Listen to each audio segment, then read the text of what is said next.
Então vamos fazer aqui antes o mantra da venda, né? Vamos vender hoje, caralho! Vender hoje. Eu vou vender hoje. Eu vou vender hoje! Você tem que repetir isso todo dia. Pra poder botar na tua cabeça. Hoje não é amanhã, é hoje. Hoje.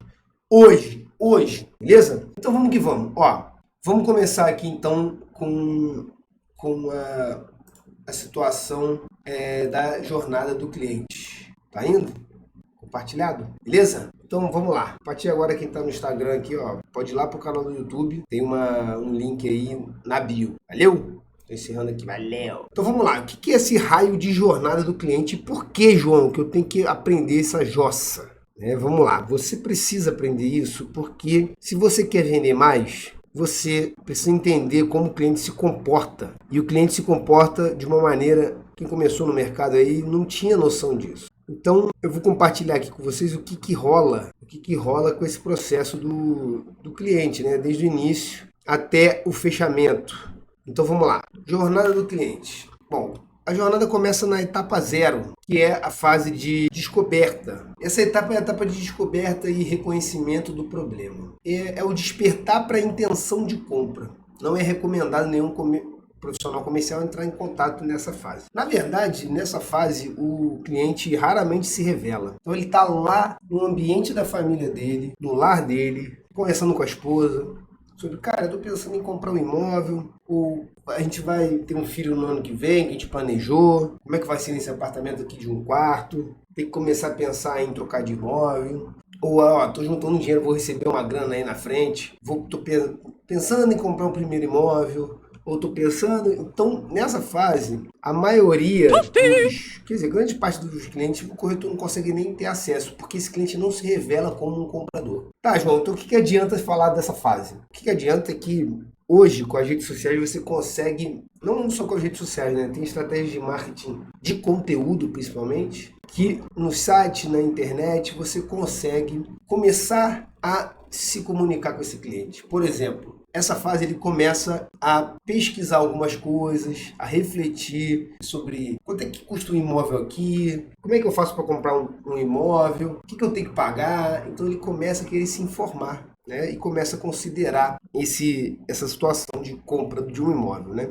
Então se você tem conteúdo na internet, seja nas redes sociais ou no seu site, no e-book, algo nesse sentido, você consegue já começar a comunicação com esse cliente, já começa um relacionamento ali. Apesar de você não falar com esse cliente, ele não se revelar para você, ele está ali consumindo o que você tem a dizer. Então, se você faz um conteúdo, por exemplo, olha, o que todo mundo que está pensando em comprar o primeiro imóvel precisa saber. Esse tipo de conteúdo vai chegar até esse cara, provavelmente.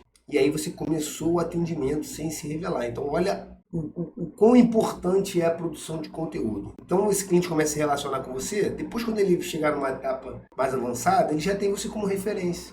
A chance dele te procurar é grande, entendeu? Então esse é um momento que ele está ali conversando com a esposa, ou ela está conversando com ele, ou se não é casado, enfim, está começando a despertar desse problema ou desse interesse, certo? Então vamos lá, como é que é essa jornada de compra em si, né? Então a jornada em si, sem o pós-venda, foi mapeado que ela dura, em média, 26 meses. Então, antes do cara comprar, ele começa a etapa de despertar 2 anos antes. Se você considerar o processo completo até o pós-venda e a resolução completa do problema, a gente está falando de 2 anos e meio. 2 anos e meio. Ah, João, mas eu só atendo o cliente aqui, eu só pego o lead que está aqui pronto para comprar. Você só pega ele aqui, ó, na fase de decisão, né? Beleza.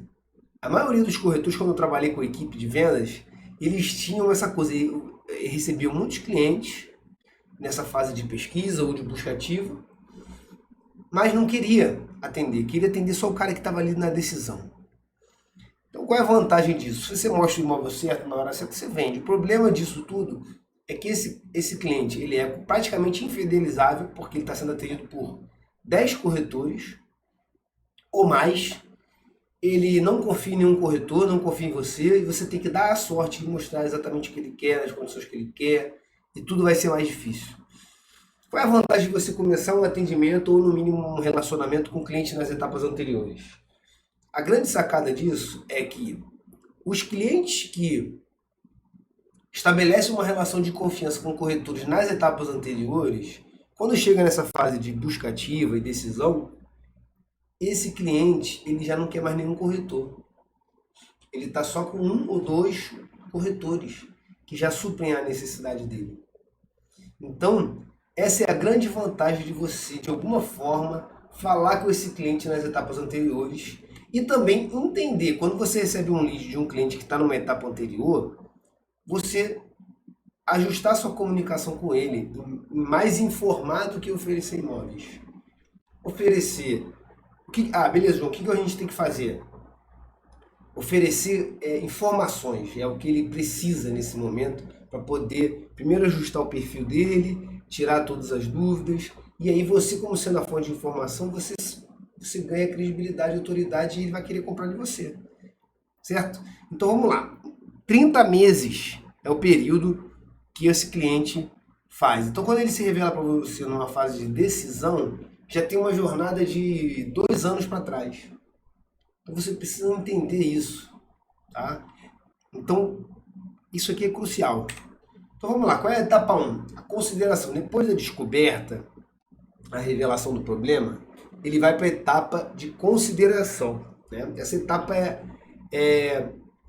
leva mais tempo. E se a gente parar para pensar, né, sobre as suas regras e dúvidas, fica fácil de entender, né? Um dos pilares que abordamos é sobre os 4 pilares fundamentais da venda. E um deles é o medo. Ele tem medo de fazer um mau negócio, ele tem medo de ser enrolado, ele tem medo de aplicar o dinheiro de uma vida toda e fazer um mau negócio. Então ele precisa estar muito certo dessa decisão. Ele precisa estar muito seguro. E se ele não tem o corretor como a segurança, ele vai buscar por ele mesmo e pelos amigos, pela família. E muitas vezes essa comunicação com pessoas de referência com ele distorcem até um pouco do mercado, que são pessoas que não são do mercado, né? A gente sabe que comprar um imóvel é um passo importante para qualquer pessoa e envolve muitos anseios, né? Será que eu estou fazendo a coisa certa? Qual é o tipo de imóvel certo para eu comprar? Como é que vai ficar minha mobilidade? Como é que vai ser meu estilo de vida? Será que eu vou... Então, essa etapa de consideração, ele já começa a ver os imóveis lá nos portais, já começa a simular como seria a vida comprando. Ele pesquisa um pouco, considera, troca ideia com a esposa ou com alguém, né? Às vezes ele se revela, deixa eu ver isso aqui, deixa eu perguntar como é que é esse imóvel aqui. Então, se ele se revela clicando no anúncio nessa etapa, ele não tá, é o cliente que você pensa assim, esse cara aí não compra nada. Na verdade, ele só está numa etapa de consideração. Então, se você for a fonte de informação para ele, de consideração para ele, ele vai ver em você uma referência. Sabe o que você pode fazer? Se você recebe um lead e diagnostica que ele está na fase de consideração e você entendeu ali que ele busca um apartamento de, vamos supor, 3 quadros em tal região, depois de um tempo, mesmo sabendo que ele não quer visitar, que ele está só pesquisando, só olhando, você pode mandar para ele, olha só, você pode colocar, por exemplo, criar uma planilha, e essa planilha ela vai servir para vários clientes. Por isso que você não vai ter esse trabalho, vai ter um trabalhão de fazer primeiro, mas você vai usar ela para vários clientes. Cria uma planilha ali, ó, o bairro que você atua, com todos os imóveis disponíveis à venda de 3 quartos com vaga, por exemplo. Certo? Faz ali o valor do metro quadrado médio e faz ali de acordo com uma lista de benefícios e desvantagens de cada região e características do prédio. Faz isso numa planilha, certo? Você manda para ele, olha só o que eu preparei para você aqui, uma planilha para você dar uma olhada aqui no quanto está o valor do metro quadrado médio. Você vê que esse aí, ó, repara que esse imóvel aqui que tem varanda, ele está mais ou menos aí 7% acima dos outros. Você vê que o imóvel que você tem aqui nessa planilha 30 imóveis e nessa planilha você vê que apenas 20% são imóveis reformados, prontos para morar. Então talvez valha você considerar fazer uma obra. Você vê que esses imóveis estão tantos por cento acima do preço médio. Se você quiser, eu tenho para indicar aqui uma pessoa que faça um orçamento de obra para você entender quanto que você gastaria numa possível obra. Você tem alguma dúvida em relação à documentação, a prazos, e aí você está informando o seu cliente. Se você fizer isso, esse cliente vai ver em você um profissional que vai resolver o problema dele. E aí você ainda faz uma coisa fantástica, que você vai passar de... Sabe quando você está jogando Mario? Não sei se isso aqui é o pessoal da minha época, que jogava Mario Bros. Mario Bros lá tinha 8 mundos, né? E você tinha umas fases ali que você conseguia ir pegar um atalho, entrar num cano e ir direto pro quarto mundo. É o que você vai fazer com esse cliente. Você vai pegar ele que está numa etapa inicial e você vai jogar ele lá para a etapa final. Você vai acelerar essa fase essa jornada. Em vez de ele comprar em 30 meses, ele vai comprar em 12, em 6, se você conseguir fazer isso. Então, é uma etapa que você precisa informar. Você pode até convidar ele para visitar algum imóvel, mas não importa que você seja a fonte de informação para ele. Compartilhe matérias, compartilhe dados com ele. Pergunte se ele tem dúvidas sobre... Sabe quanto tempo gera prazo? Você sabe como é que é feito o contrato de compra e venda? Você sabe como é que funciona, o que você vai pagar de taxas para comprar um imóvel? E você vai alimentando ele com isso. Dessa forma, você vai ganhar, além da aceleração nessa etapa com ele, você vai ganhar a confiança dele, vai ter você como referência. Nessa fase, naturalmente ele vai eliminando os outros corretores, se ele vê você como esse profissional. Beleza? Então é isso. Sem atropelar e sempre pensando no longo prazo. Aí vamos lá. Vamos acompanhar aqui um comprador nesse processo para entender como é que é essa jornada, né? Ele está ali no começo. E aí, nessa fase de consideração, como ele se comporta, né? Aí ele está andando ali, vendo. Ó, estou só pensando em comprar. Não faz sentido falar com muitos corretores. Sempre que vejo uma notícia sobre o mercado, eu me interesso. Amigos, família, internet são minhas fontes de informação. Então, se por acaso você der a sorte de um cliente se revelar nessa etapa, seja você a fonte de informação dele. Caso contrário, produza conteúdo para topo de funil. E a gente vai entender o que é topo de funil. Funil está totalmente atrelado a essa jornada, tá? Então, o que é um conteúdo de topo de funil?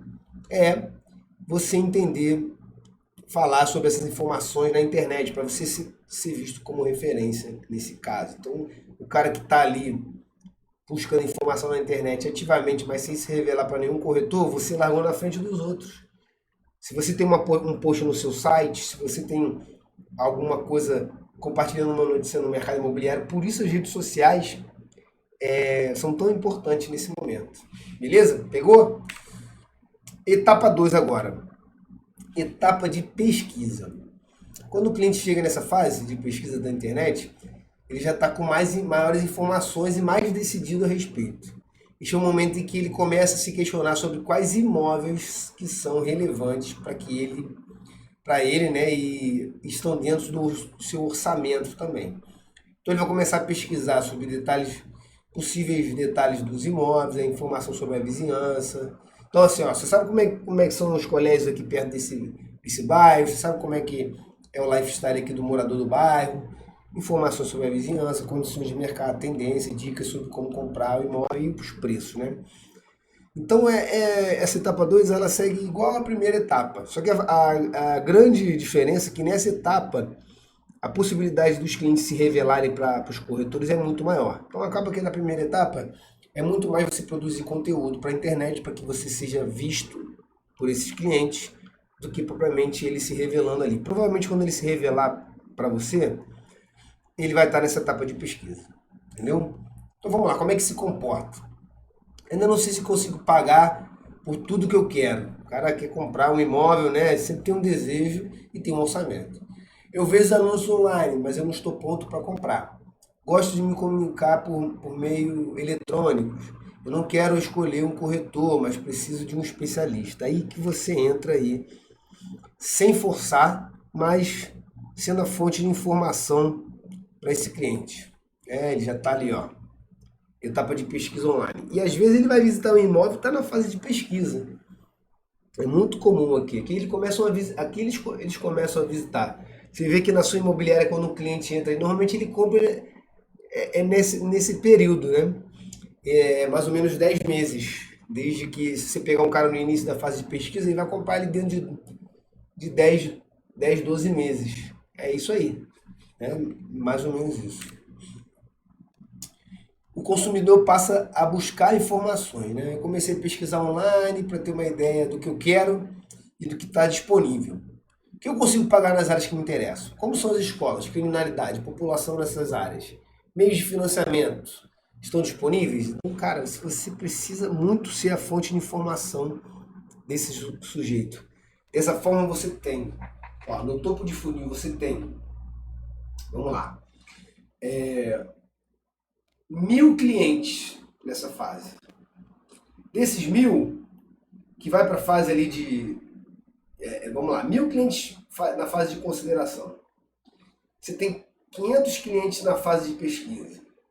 Você tem 50 clientes na fase de busca ativa. E você tem 5 clientes na fase de decisão. Esse é o mercado. Então, se você ficar esperando o cliente em fase de decisão na, na, no lead que você recebe da imobiliária, se você tem clientes, 500 clientes na pesquisa online e 5 na fase de decisão, é mais ou menos 1%. Então, a cada 100 clientes que você vai pegar nos leads, você vai ter um que vai estar nessa fase. Ele vai estar com alta concorrência, porque nenhum corretor fidelizou ele. Se algum corretor fidelizou ele nesse processo, ele não vai mais clicar no anúncio para você. Ele vai falar com o corretor para pegar o imóvel que ele quer. Então, olha a sacada. Você talvez tenha que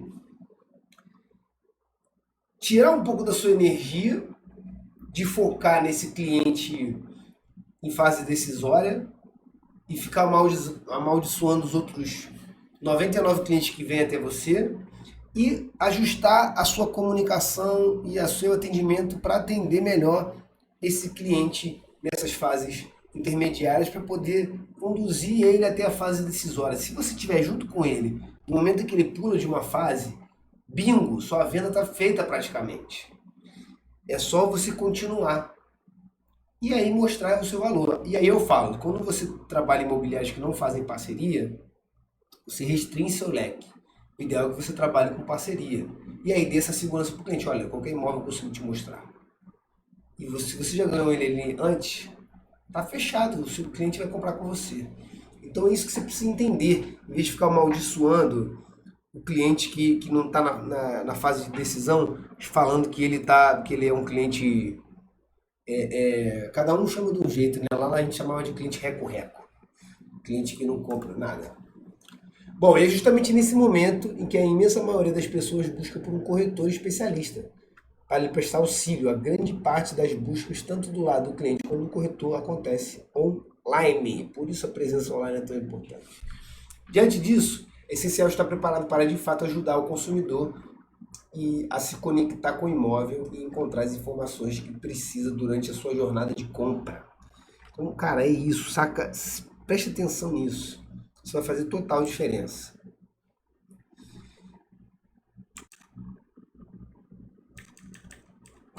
Bom, e a pesquisa online tem o que na pesquisa, né? Detalhes sobre os imóveis disponíveis, informação sobre a região e vizinhança, condições de mercado e tendências, dicas sobre compra de imóvel, valor de imóveis em uma área. Então, se você botar na sua cabeça que você tem que produzir conteúdo ou pelo menos ter ali um acervo, para quando esse cliente chegar você poder informar sobre essas 5 coisas, você vai conseguir travar esse cliente com você. Então, cara, foca nisso. Foca nisso que o seu game vai virar. Etapa 3, que é a quarta, né? Você tem a 0, né? Busca ativa. Se você fez um bom trabalho nas etapas anteriores e conseguiu converter os acessos a um determinado anúncio em visitação, deverá se preocupar em disponibilizar um profissional preparado para tratar com o cliente. Aí, no caso é você, né? Além de não descuidar da preparação do imóvel para receber a visita. Procure deixá-lo igual ao dia das fotos, com uma boa iluminação e decoração neutra e despersonalizada. Essa é uma dica para visita, né? Então ali, quando você está visitando com o imóvel, ele está com a busca ativa. O que acontece é que a etapa 2 e 3 elas se misturam. Tá? Muitas vezes o cliente já está na busca ativa, mas ele ainda está atuando em parte na etapa de pesquisa online. Então, se você entender isso e ser a fonte de informação, o seu jogo vai virar. Busca ativa, né? Como o processo de compra começa. As razões para iniciar o processo de compra de imóvel. Encontrou um imóvel que gostou. Razões familiares, aposentadoria, quer sair do aluguel, gravidez. Esses são alguns dos momentos, dos principais motivos para o cara iniciar aquela fase de negociar. Tá? Então, normalmente, quando você encontra um imóvel que gostou, normalmente é um cara que está ali planejando comprar, né? Quando você tem uma gravidez, razões familiares ou sair do aluguel, você tem situações de urgência. Tá? Situação de urgência é um grande combustível para ele ir para o processo de decisão. Normalmente ele tem prazo para fazer isso. Então você identifica, quando é uma situação dessa, conversando, fazendo a sondagem com o cliente, como a gente falou na última live, e vai sair um vídeo no canal aí, que é um corte da live anterior, que eu falo sobre as 7 etapas da venda.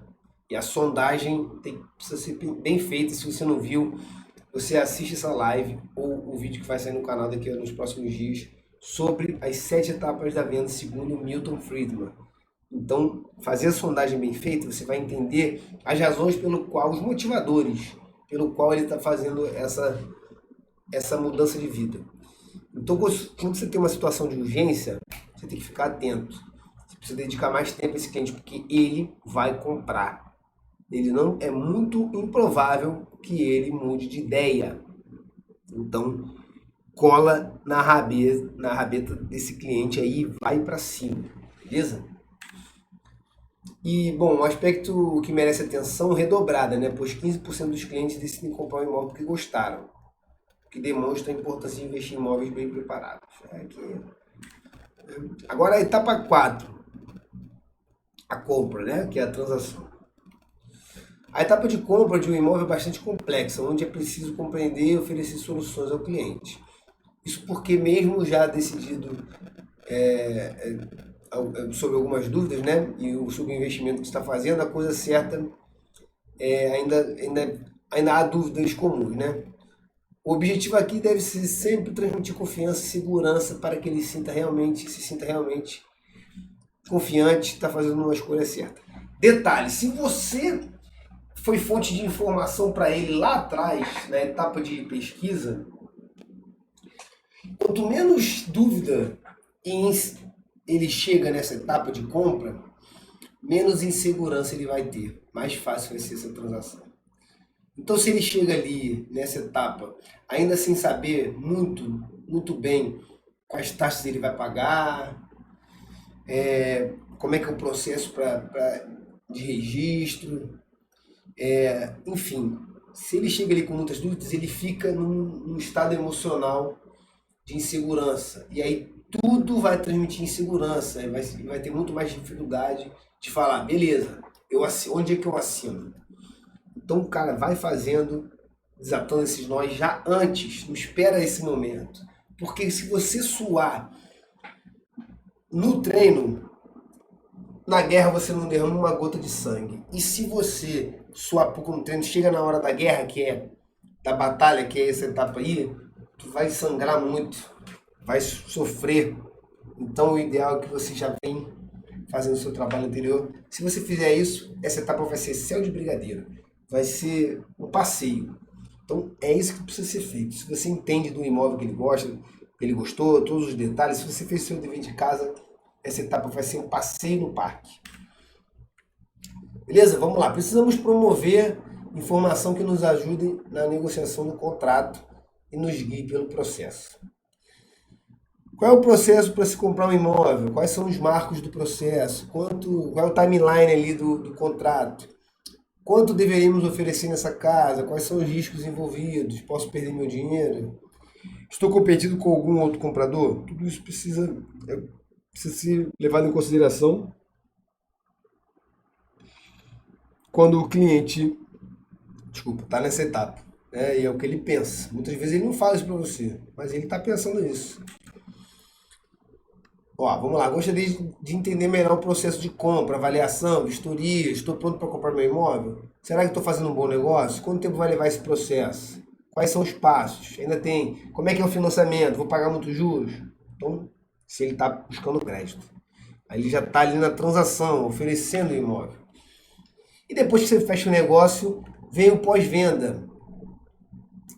O pós-venda, né, é uma situação que requer muita atenção, porque na maioria das imobiliárias o corretor não cuida disso. E existe um problema sistêmico no pós-venda, que é a fase onde a maioria do relacionamento com o cliente se arranha. Às vezes você fez o trabalho perfeito e chega no pós-venda, caga tudo. Isso acontece porque, primeiro, há um despreparo. Segundo, porque o formato das imobiliárias o corretor traz o cliente, gerente, para o gerente. O gerente fecha o negócio e aí ou o gerente cuida do pós-venda ou ele passa para um terceiro setor, um outro setor de pós-venda. O que acontece nesse processo? O corretor que fez o trabalho brilhante ali, quando ele entregou ali a venda, o pós-venda, ele precisa cuidar de um outro negócio. O gerente precisa comprar ele, ó, agora deixa comigo aqui e traz outra venda. E ali muitas vezes você tem ali um gerente que cuida de uma equipe com 10, 12 corretores, um gerente sobrecarregado de pós-venda. E muitas vezes não tem um processo claro para que isso ande. E aí perde prazo, falta informar. Sempre que tem um negócio na mesa, ele vai focar em fechar o negócio ao invés de fazer o pós-venda. Então, é um processo que você acaba perdendo o cliente ali e ele tendo uma má experiência, tanto na compra quanto com você. Ou se você passa por um setor especializado de pós-venda, muitas vezes a comunicação do setor comercial com esse setor de pós-venda, ela não é feita de uma maneira clara e isso tem que ser esse bastão tem que ser passado de uma maneira sutil e o gerente, o corretor tem que estar sempre ali entrando junto para que o cliente sinta acolhido e o processo seja feito da melhor maneira possível. E aí muitas vezes isso não acontece. E ali você perde uma grande, enorme oportunidade. Que é a seguinte, né? A etapa do pós-venda é normalmente quando o cliente recebe a chave, é normalmente quando ele recebe o imóvel registrado, é quando o proprietário recebe os recursos da venda, falando dos dois clientes, né? Então é um momento que você tem uma grande oportunidade de colher um depoimento e indicações. E essas duas ferramentas de trabalho quase ninguém pede e quase ninguém utiliza. E é a ferramenta mais poderosa para atrair mais clientes.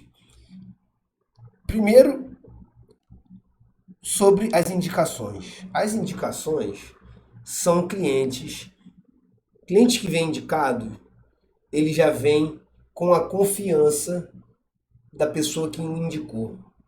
Então, se você é indicado por um cliente que fechou negócio e teve uma boa experiência, o outro cliente que está sendo indicado, ele já vem com uma confiança altíssima em você. Tudo que você vai falar vai ter peso. Você já vem com várias etapas avançadas com esse cliente. E muitas vezes você fecha negócio para alguns clientes que você nunca consegue ter a confiança certa. E quando ele indica você para outro, esse cliente vem ver com você como uma referência. Então é um cliente de alto valor. Segundo, depoimentos. Depoimentos hoje é a principal ferramenta de publicidade do seu serviço. Então, se você conseguir coletar clientes falando sobre a experiência boa que você tiveram com você, com o seu serviço, você terá ali uma comprovação de que você tem resultado, o que na cabeça dos outros clientes que se deparam com você online ou pessoalmente, você já vê que você já é visto como um corretor capaz, profissional e que vai resolver o problema dele. E você ainda mexe com um gatilho ali. Você elimina vários medos, aqueles anseios e medos que tem ali no início da etapa, na cabeça do cliente, você já é visto sem esses medos. Então, cara, isso é um grande diferencial no mercado. Beleza? Então é isso, cara. Esse foi o treinamento. O que você achou? Deixa um like aí. Não sei se você está vendo na live ou se você está vendo o vídeo posterior que eu estou fazendo um corte desse treinamento. Me escreve aqui nos comentários o que você achou desse treinamento, o que você tem para acrescentar, se isso te agregou algum valor. Tá? Então eu vou deixar esse PDF da jornada lá no grupo dos corretores, lá no Telegram, lá na descrição vai ter um drive e esse PDF vai estar lá para todo mundo que acessar, entrar no grupo, acessar, tá? Então se você quiser, entra lá no grupo do Telegram, que o link está na descrição. Fechado? Então agora eu quero falar sobre uma situação aqui, sobre a notícia. Uma notícia aqui Uma notícia... Aqui, ó. A notícia é essa aqui, ó. Olha que curioso. São Paulo, um mercado sem inovação. Na verdade, eu acho que essa manchete é uma manchete para caça-clique, né? Para você falar, como assim? São Paulo, mercado sem inovação. Vou compartilhar aqui para vocês verem. Olha aqui, segundo o Brasil Jornal, ele fez essa matéria aqui. A manchete é essa. Agora vamos ler aqui. A sociedade brasileira criou uma visão elitista de que o adensamento urbano é ruim. Adensamento urbano é aquela cidade que tem muitos prédios, né? Como consequência, as cidades se tornaram pouco funcionais, com alta necessidade de deslocamento e baixa qualidade de vida, diz o jornalista e escritor Raul Justus Lores, autor do livro São Paulo nas Alturas. As cidades médias brasileiras são um desastre. Elas se dividem entre favelas, condomínios fechados e centros, onde ninguém mora, no máximo trabalha, não tem vida na rua. Na raiz do problema, Lores aponta um mercado imobiliário muito conservador e cauteloso. A grande maioria dos projetos são copia e cola, pensados para vender o mais rápido possível. Cara, é muito interessante você ver a visão de um urbanista, né? Eu não tinha essa visão assim tão clara e achei interessante isso. O que você acha disso aí? Além disso, as leis que regem esse mercado são baseadas em concepções muito erradas de cidades, que não priorizam o espaço público, afirma esse episódio aí. Temos que lembrar que o Copan, Edifício Itália, o Conjunto Nacional e outros prédios adorados na cidade de São Paulo hoje seriam proibidos. Você tem um plano diretor da cidade que rege ali o que pode construir ou não. E esse plano de anos em anos ele é revisto, né? Então, às vezes você conseguiu, há décadas atrás, construir um prédio de X andares que hoje você não consegue. Por exemplo, aqui no Rio de Janeiro, em Ipanema e Leblon, você tem alguns prédios no Leblon, por exemplo, que tem 17 andares. Tem outro lá, o mais alto, que é o que fica em cima do Rio Design, ele tem 20 e poucos andares, 28, se eu não me engano, quase 30 andares. E hoje você não consegue construir nada ali com mais de 5 andares, certo? Para Lores, a capital foi celeiro de grandes inovações arquitetônicas na década de 50 e 60, o período que ele detalha no livro dele. A partir daí, uma série de mudanças na legislação limitaram o potencial construtivo de terrenos, o que empurrou a população cada vez mais para periferias. Viramos uma sociedade tão conservadora que as pessoas defendem casas na frente do metrô, mas não são contra prédios nesse mesmo lugar, onde poderiam morar 1.000, 2.000 pessoas. É interessante, né? É a falsa visão de que uma baixa densidade é sinônimo de qualidade de vida, afirmo. O que você acha aí? Eu não tinha pensado por esse lado, não. Realmente é muito interessante. Discutir temas que afetam o nosso cotidiano com base em pesquisas e evidências é a proposta do videocast Lado B. Aí se vocês... Eu vou deixar o link dessa matéria aí. Aí se vocês quiserem ver lá o Lado B, tem aqui, ó, no Spotify. Você clica aqui nessa matéria e clica aqui para você ouvir. A cada quinzena Marcos entrevista especialistas em macroeconomia, ciência, gênero no mercado de trabalho, políticas públicas e urbanismo, entre outros assuntos. Confira os últimos episódios. Cara, muito interessante, né? Se você vê por esse lado, nunca tinha pensado por esse lado. O que você achou aí dessa visão da cidade, né? Você pensando nisso aí, se você for ver aí cidades como Balneário Camboriú, né? Que não tem gabarito, ela pode construir 100 andares. Muita gente fala, isso é muito horrível, não sei o quê. Mas pensando por um lado, se você tiver uma estrutura ali na cidade, eu já fiquei uns dias lá em Balneário, eu acho que tá faltando um metrô lá. Porque a cidade ainda tem muito trânsito, pelo menos na época que eu fui, na alta temporada, porque você tá, né, tem muita gente, muito turismo e tal. Então, se você conseguir colocar o transporte público ali de uma maneira mais eficiente, vai ficar incrível. E você tem aqueles arranha-céus, eu concordo com ele. Eu acho que uma cidade funcional, você consegue chegar em qualquer ponto da cidade de uma maneira fácil. Beleza? Valeu, meus galácticos. Tamo junto. Vamos nessa. Até o fim. Fui!